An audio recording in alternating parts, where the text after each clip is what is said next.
यहाँ पे star star और एक और स्टार लगाने वाली हूँ। अब देखो यहाँ पे क्या है, लास्ट पेपर में जो क्वेश्चन आया था आपका उसे मैंने इंक्लूड किया है इसी वाले पेपर के अंदर, इसी वाले मतलब शीट के अंदर, उसे भी डिस्कस करेंगे। ठीक है, आप देखो यहाँ पे बात करेंगे द एनोनिमस फंक्शन।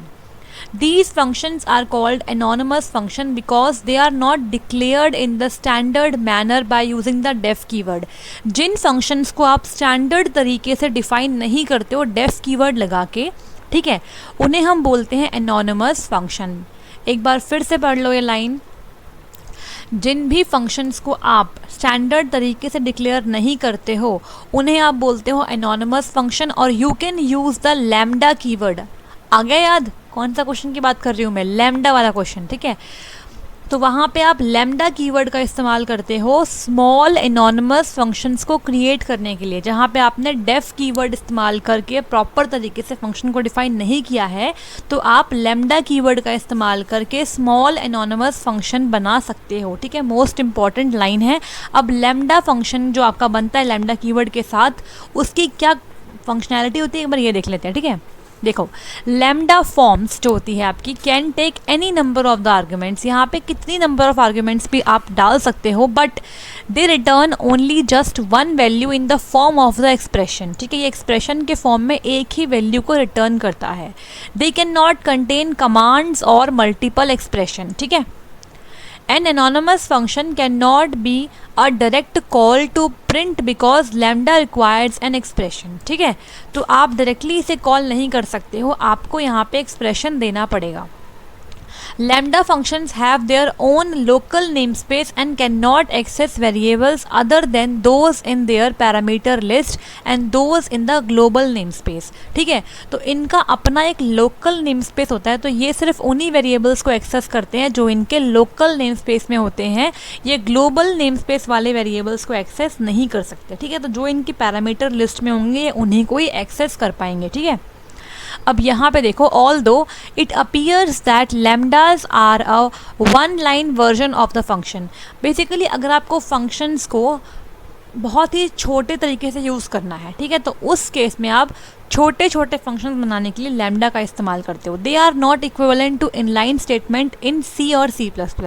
अगर बात करूँ इनलाइन फंक्शन की, तो ये एक टाइप का फंक्शन होता है C और C++ में। उसमें क्या होता है कि अगर आपको फंक्शन को बिना अलग अलग स्टेटमेंट्स टाइमिंग वेस्ट करते हुए कॉल करवाना है, तो उसके लिए आप इनलाइन कीवर्ड लगा के उसे इनलाइन बना देते हो। हालांकि लैम्डा फंक्शन और इनलाइन फंक्शन अलग अलग होते हैं। ठीक है, तो अब बात करेंगे इसके सिंटेक्स की। काफ़ी इंपॉर्टेंट सिंटेक्स है, बहुत इंपॉर्टेंट है, फिर से एक बार बोल रही हूँ काफ़ी इंपॉर्टेंट है। ठीक है, लास्ट पेपर जो आपका हुआ था जनवरी में, आपको वहाँ से 5 नंबर में थ्योरी क्वेश्चन आया था इससे, और साथ ही साथ ऑब्जेक्टिव में भी यहाँ से क्वेश्चन आपको देखने को मिला था। ठीक है, इसीलिए आपको यहाँ पे मैं पढ़ा रही हूँ लैम्डा फंक्शंस।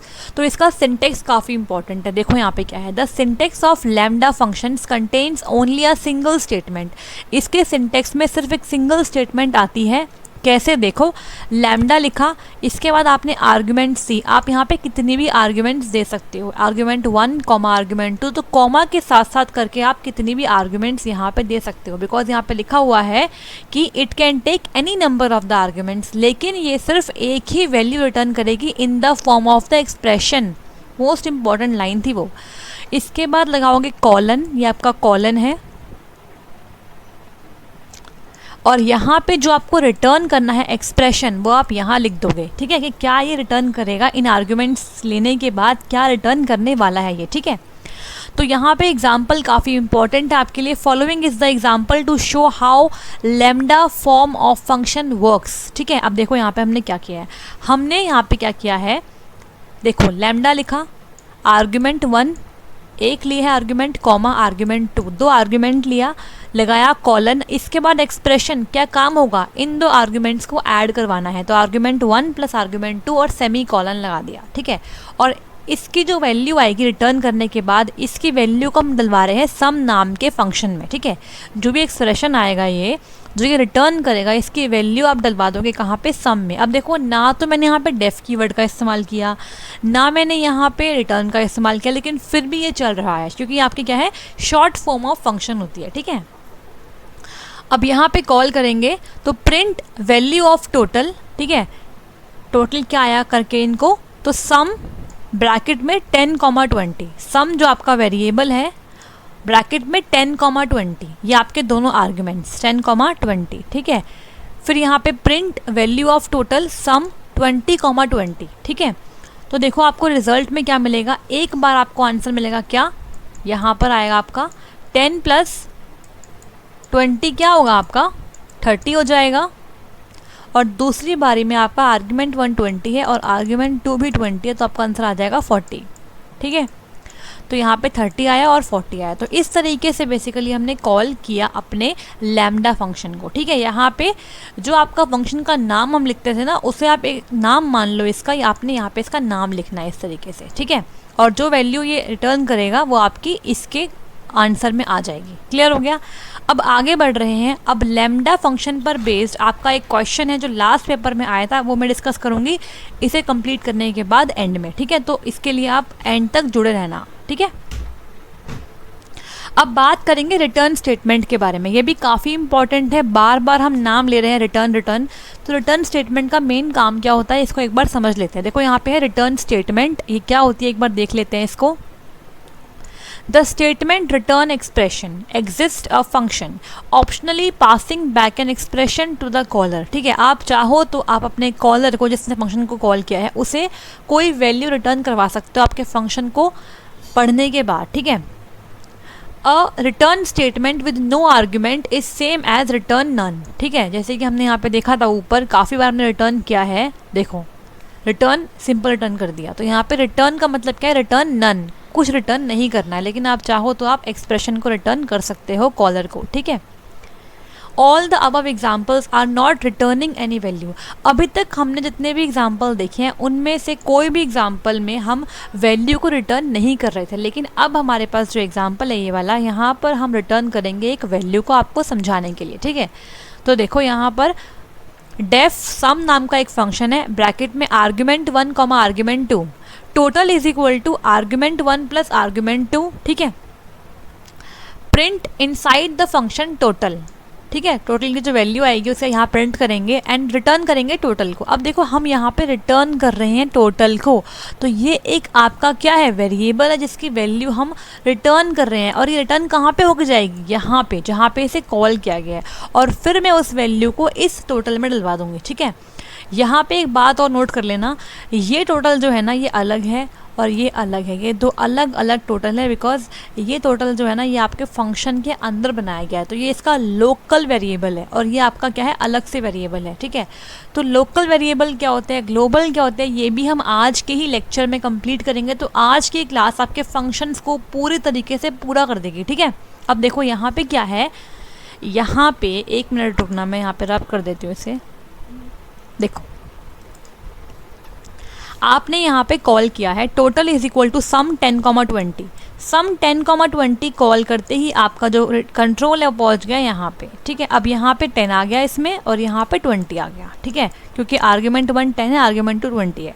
अब देखो टोटल में आर्ग्यूमेंट 1 + आर्ग्यूमेंट 2, तो 10 यहाँ आ गया, 20 यहाँ आ गया, इनको ऐड करा तो आंसर आया 30 वैल्यू आपकी टोटल में आ गई। अब प्रिंट करेंगे इनसाइड द फंक्शन, तो टोटल की वैल्यू यहाँ पे 30 प्रिंट हो जाएगी। अब 30 यहाँ प्रिंट होने के बाद आपको रिटर्न भी करने हैं, ठीक है। तो आपने रिटर्न कर दिया 30 की वैल्यू, ठीक है। अब यहाँ पे इस फंक्शन की जगह पे ये हट जाएगा और यहाँ पे 30 आपको मिलेगा। ये सब इंटरनली होगा, ठीक है। इंटरनली यहाँ पे टोटल की वैल्यू रिटर्न होके यहाँ पे आ गई और अब ये वैल्यू इस वाले टोटल के अंदर आ जाएगी, ठीक है। और आउटसाइड द फंक्शन टोटल जो है उसके अंदर भी 30 आ गया, लेकिन एक बात याद रखना कि ये टोटल जो अंदर था और जो बाहर है ये अलग अलग टोटल है, ठीक है। अगर मैं यहाँ पर बिना कॉल करे, यहाँ पे इसको कॉल नहीं करती, मतलब यहाँ पे अगर मैं यहाँ पर इसकी वैल्यू टोटल में नहीं डलवाती और सिंपली टोटल को प्रिंट करती तो यहाँ पर 30 नहीं आता, बिकॉज जो ये टोटल है ना ये अंदर का आपका वेरिएबल था और यहाँ पे आपने अलग से बाहर बनाया वेरिएबल। तो ये 30 जो आया है ना ये आपका इसे कॉल करने के बाद जो रिटर्न होकर रिजल्ट आया उसको आपने टोटल में डलवा दिया, इसलिए दोनों की वैल्यू सेम आपको लग रही है, ठीक है। तो यहाँ पे दोनों की वैल्यू 30 आ जाएगी। अब हम बात करते हैं स्कोप ऑफ वेरिएबल्स के बारे में, जिसकी बात मैं अभी कर रही थी, लोकल वेरिएबल और ग्लोबल वेरिएबल्स। काफ़ी इंपॉर्टेंट टॉपिक है ये, स्कोप ऑफ वेरिएबल्स, ठीक है। All the variables in a program may not be accessible at all the locations in that program. हर एक वेरिएबल को आप हर एक जगह से एक्सेस नहीं कर सकते हो अपने प्रोग्राम में, ठीक है। इंपॉर्टेंट लाइन है ये। This depends on where you have declared a variable. ये डिपेंड करता है आपने कहाँ पर उस वेरिएबल को डिक्लेयर किया है, तभी आप उसकी वैल्यू को एक्सेस कर सकते हो। The scope of the variable determines the portion of the program where you can access a particular identifier, ठीक है। किसी भी वेरिएबल का स्कोप का मतलब क्या है? स्कोप का मतलब क्या है? आप कहाँ पर उस वेरिएबल, उस आइडेंटिफायर को एक्सेस कर सकते हो, उसका स्कोप क्या है, कहाँ तक आप उसे यूज़ कर सकते हो, उसके बाद आप उसे यूज़ नहीं कर पाओगे, उसका स्कोप वहीं तक ही रहा, ठीक है। तो there are two basic scope of variable in Python. First is global variable and second is local variables, ठीक है। तो यहाँ पे ग्लोबल वर्सेस लोकल वेरिएबल्स हैं, और उसके बाद आपके लिए क्वेश्चन अवेलेबल है वही वाला जो आपके एग्जाम में आया था। तो फास्टली कवर करेंगे इस टॉपिक को। देखो, global versus local variables. Variables that are defined inside the function body have a local scope. जो आपके वेरिएबल्स किसी फंक्शन की बॉडी के अंदर बनते हैं उन्हें हम बोलते हैं लोकल वेरिएबल, क्योंकि उनका लोकल स्कोप होता है। और जो आपके आउटसाइड द फंक्शन बनते हैं उन्हें हम बोलते हैं ग्लोबल वेरिएबल, क्योंकि उनका ग्लोबल स्कोप होता है। This means that the local variables can be accessed only inside the function.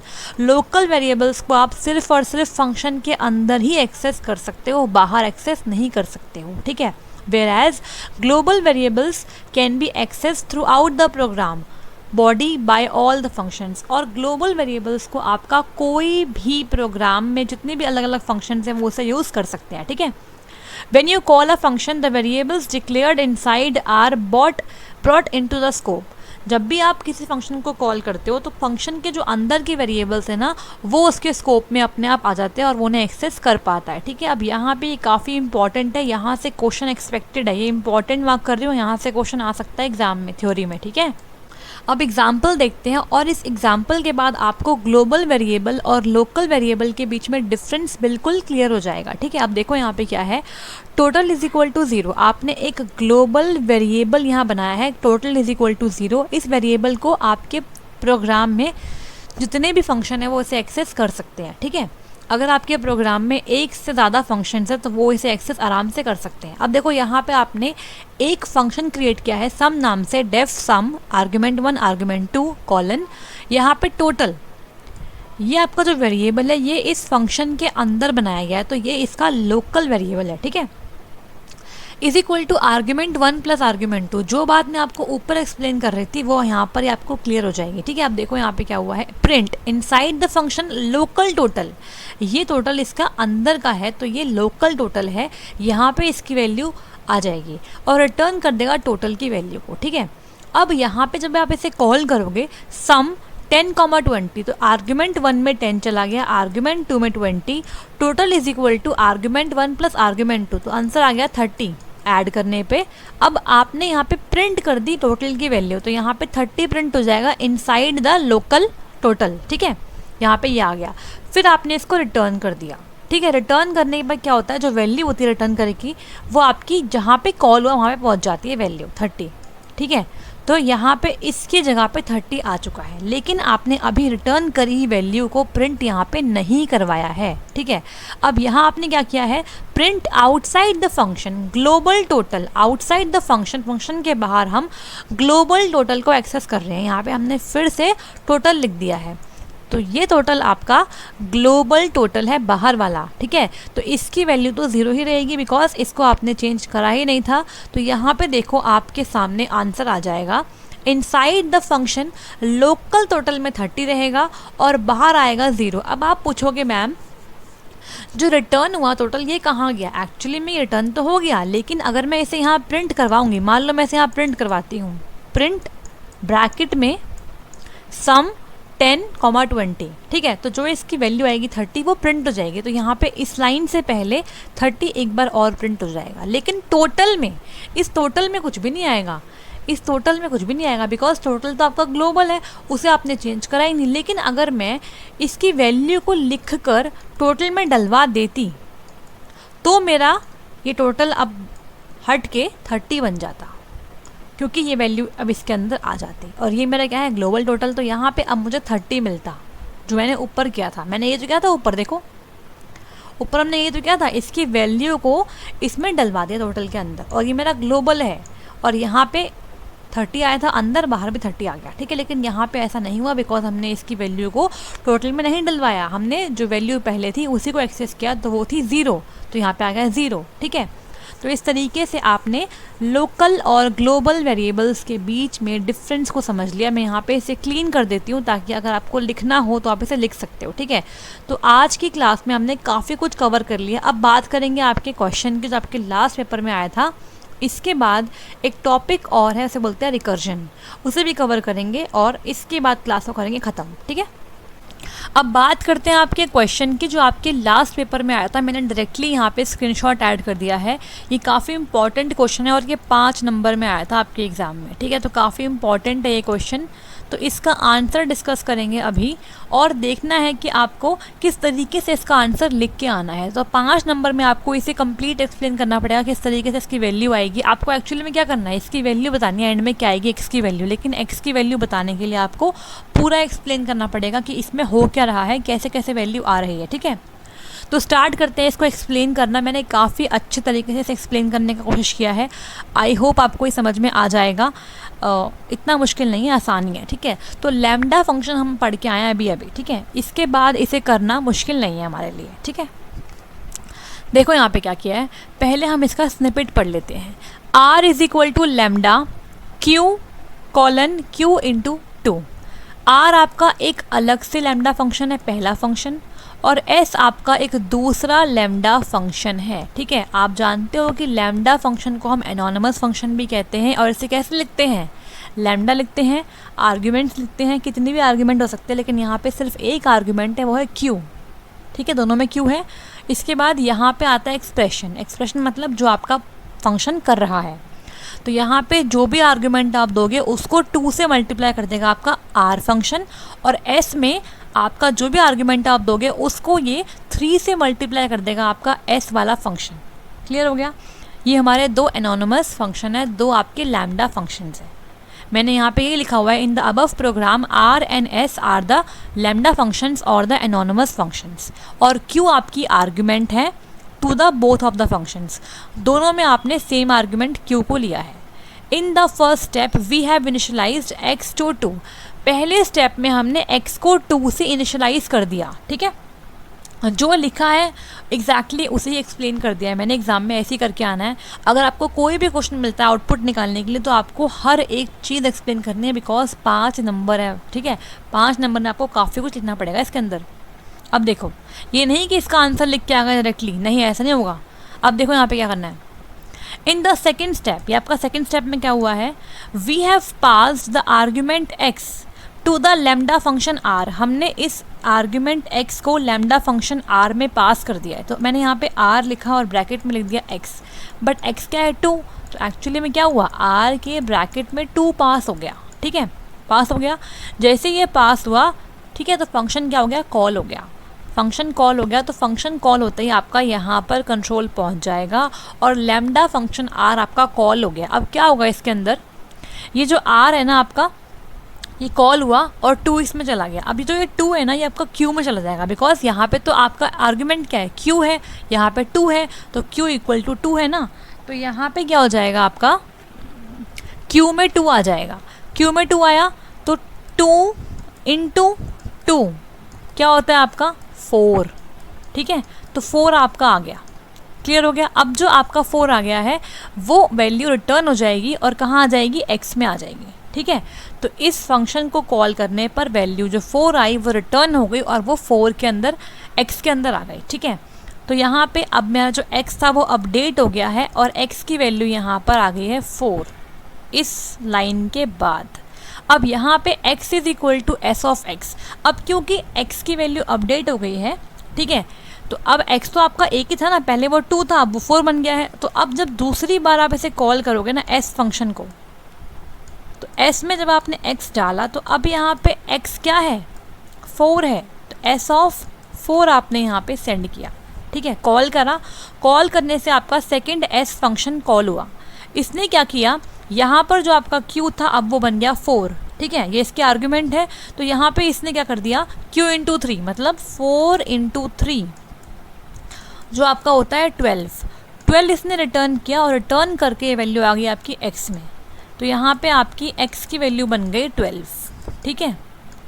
तो इस स्टेटमेंट के बाद आपकी x की वैल्यू अपडेट हो गई 12 बन गई, ठीक है। इसके बाद 1 मिनट रुकना है यहाँ पे। तो इस स्टेटमेंट के बाद आपकी x की वैल्यू हो गई 12। अब क्या होगा यहाँ पे x is equal to R of x। अब फिर से आपने r को कॉल किया और x को पास किया, तो x तो क्या हो गया आपका 12 हो गया, तो 12 आपने यहाँ पास किया।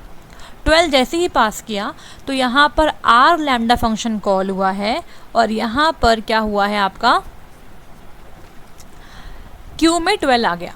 q में 12 आ गया तो यहाँ पे 12 इंटू 2 होगा, तो वो क्या होता है आपका 24 जो वैल्यू है वो आपकी कहाँ पे रिटर्न हो जाएगी, आपकी x में रिटर्न हो जाएगी, क्योंकि जो कॉल होके आंसर आएगा ना वो आंसर कहाँ जाएगा, इस वेरिएबल में जाएगा। तो x में आ गया 24, तो x में आ गया 24। इसके बाद मैंने कोई कॉलिंग नहीं करी है, डायरेक्टली प्रिंट कर दी x की वैल्यू। तो x की वैल्यू अभी करंटली क्या है 24, तो 24 ही आपका इस क्वेश्चन का आंसर था, ठीक है। तो ये काफ़ी आसान सा क्वेश्चन था, लेकिन अगर आपने नहीं पढ़ा है लैम्डा फंक्शन तो आपको करने में डिफ़िकल्टी आ सकती है, ठीक है। लेकिन काफ़ी आसान सा क्वेश्चन था, तो मैंने इसे पूरा यहाँ पे एक्सप्लेन कर दिया है। आप इसे एक बार पढ़ लेना।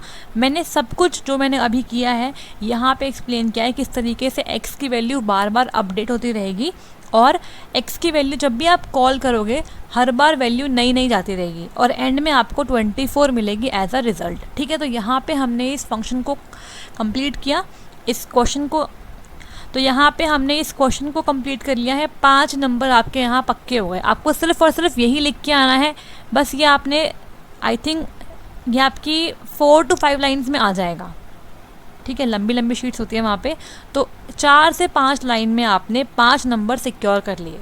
तो आपको ऐसे क्वेश्चन एग्ज़ाम में फिर से देखने को मिल सकते हैं, ठीक है। तो बी प्रिपेयर्ड। अब नेक्स्ट हमारा लास्ट टॉपिक रह गया है फंक्शन से रिगार्डिंग, वो है आपका रिकर्जन। तो इसे करने के बाद हमारा फंक्शन कंप्लीट हो जाएगा और रिकर्जन पे बेस्ड जो क्वेश्चन आपका लास्ट पेपर में आया था उसे हम डिस्कस करेंगे मैराथन क्लास में। उसके साथ साथ रिकर्जन पर बेस्ड एक और क्वेश्चन आपको दिखाऊंगी और डिस्कस करूँगी, ठीक है। तो अब बात कर लेते हैं रिकर्जन। इसके बाद क्लास को वाइंड अप करेंगे और फिर आप इसे अच्छे से कवर करना है इस टॉपिक को और अपने फंक्शंस टॉपिक को अच्छे से स्ट्रॉन्ग कर लेना। मैंने आपको इसमें सब कुछ पढ़ा दिया, अभी रिकर्जन की बारी है। देखो, recursion is the process of calling the same function inside the body of the function. अगर आप एक ही फंक्शन को बार बार कॉल कर रहे हो, मतलब फंक्शन के अंदर फंक्शन फिर से अपने आप को कॉल कर रहा है, उसे बोलते हैं रिकर्जन, ठीक है। फंक्शन खुद से अपने आप को ही कॉल कर रहा है बार बार, उसे बोलते हैं रिकर्जन। क्लियर हो गया? आप देखो, we use a condition in the function that needs to be satisfied to call itself again. तो हम यहाँ पे एक कंडीशन यूज़ करते हैं जो सेटिस्फाई होनी चाहिए, तभी फंक्शन आपका दोबारा से कॉल होगा। उस कंडीशन को आप बोलते हो बेस कंडीशन। क्या बोलते हो? बेस या फिर इनिशियल कंडीशन, ठीक है। The variable on which the condition depends keeps changing to reach the base case, ठीक है। तो जिस वेरिएबल पे आपकी कंडीशन डिपेंड करती है वो बार बार चेंज होता रहता है आपके बेस केस तक पहुंचने के लिए, ठीक है।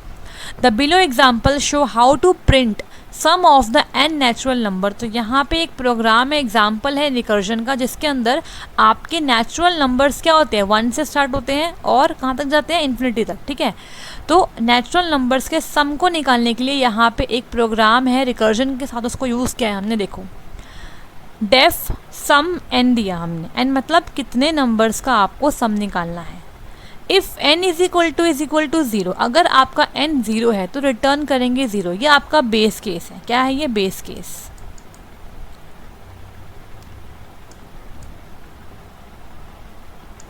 ठीक है, बेस कंडीशन या बेस केस बोलो। अब देखो, आपने लिखा अगर आपका n 0 है तो रिटर्न कर दो 0, वरना क्या होगा, रिटर्न होगा n प्लस सम n-1। तो देखो आपने सम फंक्शन के अंदर ही सम को दोबारा कॉल कर लिया, इसे ही बोलते हैं रिकर्शन। रिटर्न n प्लस सम n-1 और फिर आपने यहाँ पे कॉल क्या है, सम ऑफ 5। तो मैं आपको बताती हूँ किस तरीके से इसका आंसर आएगा। अब देखो यहाँ पे समझना ध्यान से, रिकर्शन कैसे बनता है, कैसे कॉल होता है। थोड़ा क्लीन कर लेते हैं, हमें स्पेस चाहिए होगा इसके लिए। आपने यहाँ पे कॉल किया है सम ऑफ 5, ठीक है। तो n में क्या आ गया आपका, 5 आ गया, ठीक है। एक मिनट और रुको, इसे और क्लीन कर लेते हैं।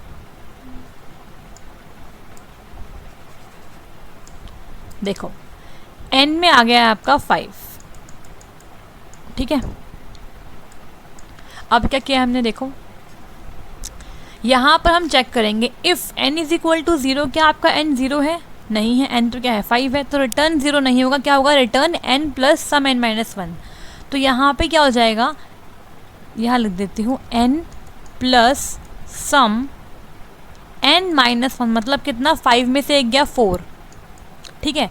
तो यहाँ पे n कितना है आपका, 5 था, n प्लस सम ऑफ, एक मिनट देना ज़रा, एक मिनट, सम ऑफ 4, ठीक है। तो मैंने इसे कॉल किया था, कॉल करते करते मैं यहाँ पहुँची, आंसर आया 5 प्लस सम 4।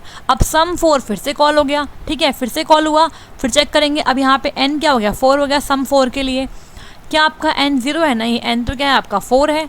तो क्या हुआ, आप यहाँ पे 0 रिटर्न नहीं करोगे, यहाँ फिर से आप नीचे आ जाओगे, फिर क्या हो जाएगा, रिटर्न n प्लस सम n-1। तो n क्या था 4, सम n-1, 4 में से एक गया, तो क्या आएगा, एक मिनट रुको, 3 आएगा, ये सम है, ठीक है। अब यहाँ पे फिर से हमने कॉल किया सम ऑफ 3 को, ठीक है। तो रिकर्जन मतलब क्या होता है कि जब तक आपका बेस कंडीशन नहीं आएगी, जब तक कॉल करता ही जाएगा, ठीक है। तो सम ऑफ 3 कॉल हुआ, अब n क्या हो गया, यहाँ पे 3 हो गया, तो सम ऑफ 3, n 3 हो गया, तो सम ऑफ 3 कॉल हुआ। क्या आपका n 0 है, नहीं, n तो हमारा 3 है। तो फिर से यहाँ पे आ जाएंगे नीचे, तो अब क्या होगा, n कितना है 3 प्लस सम ऑफ n-1, तो कितना हो गया, कितना हो गया, 2 हो गया, एक कम कर दो। फिर से सम ऑफ 2 कॉल करेंगे, तो अब यहाँ पे n क्या हो गया आपका, 2 हो गया, n क्या हो गया, 2 हो गया। क्या आपका n 0 है, नहीं, n तो 2 है। फिर से आप यहाँ पे आ जाओगे, फिर ऊपर जा रहे हैं, यहाँ पे क्या हो जाएगा, n plus some of n-1 मतलब 1, ठीक है। अब क्या करेंगे, फिर से कॉल करेंगे इसको। अब यहाँ पे आपका n क्या हो गया, 1 हो गया, ठीक है। क्या आपका n 0 है, नहीं, n तो 1 है। तो आप रिटर्न 0 नहीं करोगे, नीचे आ जाओगे, क्या करोगे, यहाँ पे 1 प्लस सम ऑफ n-1, तो n ऑफ 0 हो गया। अब क्या करेंगे, चेक, ये क्या हो गया, 0 हो गया, 0 हो गया ना आपका n, तो सम ऑफ 0, हाँ भाई ठीक बात है, n की वैल्यू 0 हो चुकी है, बिल्कुल हो गया। तो अब रिटर्न 0 कर दोगे आप, अब ये रिटर्न नहीं होगा, ठीक है। तो यहाँ पे इसका आंसर क्या आ गया, सम ऑफ 0 का आंसर 0 आया। अब करेंगे बैक ट्रैक, अब जाएंगे पीछे की तरफ, ठीक है। आप देखो 1 प्लस 0 क्या होता है, 1 होता है। यहाँ पे आंसर आने लग गया आपका, देखो 1 प्लस 0 आंसर आया 1। अब आपको सम ऑफ 1 का आंसर यहाँ से मिल गया 1। अब 2 प्लस ये 1 जो आंसर आया यहाँ आ गया ना 1। 2 प्लस 1 क्या होता है, 3 होता है। अब देखो अब क्या होगा, ये हो गया 3, 2 प्लस 1 क्या हो गया 3। अब ये 3 आपका यहाँ आ जाएगा, सम ऑफ 2 का आंसर था वो, ठीक है। 3 प्लस 3 क्या हो गया 6, तो सम ऑफ 3 का आंसर क्या आ गया 6, 6 आपका यहाँ चला गया। 4 प्लस 6 क्या हो गया 10, 10 आपका आंसर किसका है, सम ऑफ 4 का आंसर 10 है, यहाँ पे 10 चला गया। और 10 प्लस 5 क्या होता है 15, तो फाइनली आपका सम ऑफ 5 का आंसर आ गया 15, ठीक है। तो इस तरीके से बैक ट्रैकिंग होती है, आप बैक में आते हो वापस तो आपको यहाँ पर 15 देखने को मिल जाएगा। तो मैंने यहाँ पे पूरा एक्सप्लेन कर दिया जो हमने यहाँ पे किया है, ठीक है। तो इसे एक बार आप पढ़ लेना। जब तक हमारा बेस कंडीशन, जो हमारी बेस कंडीशन थी n इज इक्वल टू 0, जब तक वो नहीं आएगी, जब तक हम अपने फंक्शन को कॉल करते रहेंगे और एक फंक्शन के अंदर उसको बार बार कॉल करना कहलाता है रिकर्जन, ठीक है। तो यहाँ पे जब तक आपकी बेस कंडीशन 0 नहीं आई, मतलब जो n=0 बनाई है, जब तक आप करते गए और फिर आपने आंसर दिया 0 और उसके बाद हम वापस पीछे की तरफ गए और जाते जाते हमारा आंसर आ गया 15। ठीक है, तो इस क्वेश्चन का आंसर आएगा 15। तो यहाँ पर अगर मैं चेक करती हूँ पहली 5 नेचुरल डिजिट्स का सम, तो क्या होगा 1 + 2 + 3 + 4 + 5, 1 2 3 4 5, इन्हें ऐड कर लो, क्या आएगा 3 और 3 6 + 4 10 और 5 15। तो ये हमारा जो प्रोग्राम है बिल्कुल ठीक तरीके से काम कर रहा है।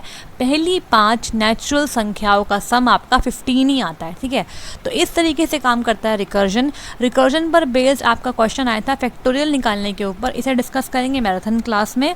और एक और क्वेश्चन कराऊंगी आपको रिकर्जन पे फिबोनाची सीरीज से। ठीक है, इसके अलावा बहुत सारे क्वेश्चन डिस्कस करेंगे मैराथन क्लास में, तो उसके लिए बने रहना। और आज की क्लास को अच्छे से क्लियर कर लो, क्योंकि आज हमने बहुत कुछ पढ़ लिया है। रिकर्जन पढ़ा हमने, आज हमने क्वेश्चन किया लैम्डा फंक्शन वाला, हमने पढ़ा ग्लोबल वर्सेस लोकल वेरिएबल्स। ठीक है, हमने पढ़ी रिटर्न स्टेटमेंट, हमने पढ़ा लैम्डा फंक्शंस या फिर से बोलते हैं एनोनिमस फंक्शंस। हमने डिस्कस करे अपने 4 टाइप के arguments, variable length arguments, default arguments, ठीक है, कीवर्ड आर्ग्यूमेंट्स, रिक्वायर्ड आर्ग्यूमेंट्स, और हमने डिस्कस किया पास बाय रेफरेंस और पास बाय वैल्यू को। फिर हमने कॉलिंग देखी थी, डेफिनेशन देखी फंक्शन की, और इस तरीके से हमने अपनी क्लास को कंप्लीट किया।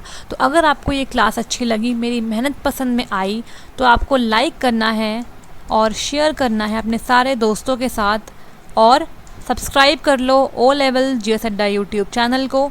आपकी ओ लेवल के लिए वन स्टॉप सोल्यूशन है बिल्कुल ये। ठीक है, अगर कोई भी परेशानी है, कोई दिक्कत है, तो आप कमेंट बॉक्स में कमेंट करके बता सकते हैं। मिलेंगे नेक्स्ट क्लास में। Thank you so much.